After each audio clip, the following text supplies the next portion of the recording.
Ayan, nandito kami sa SM Santa Mesa.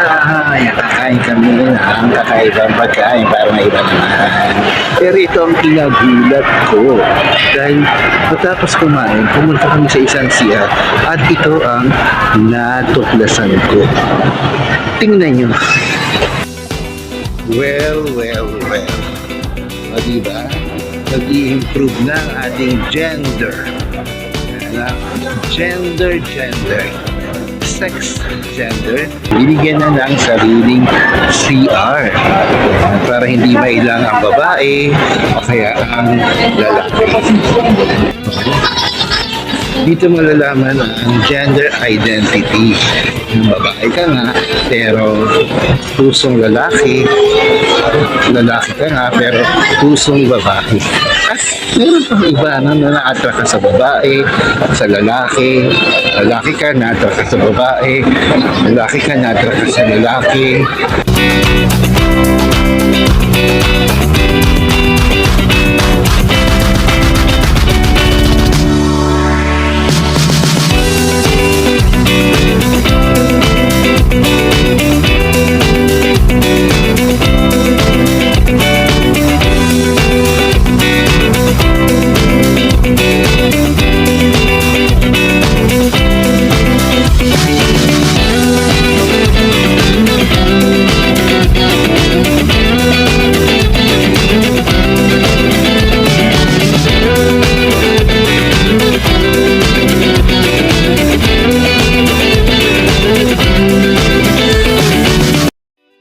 Dito malalaman ang gender identity. Yung babae ka nga, pero pusong lalaki.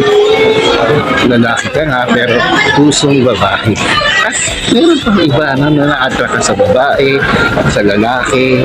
Lalaki ka, na-attract ka sa babae. Lalaki ka, na-attract ka sa lalaki.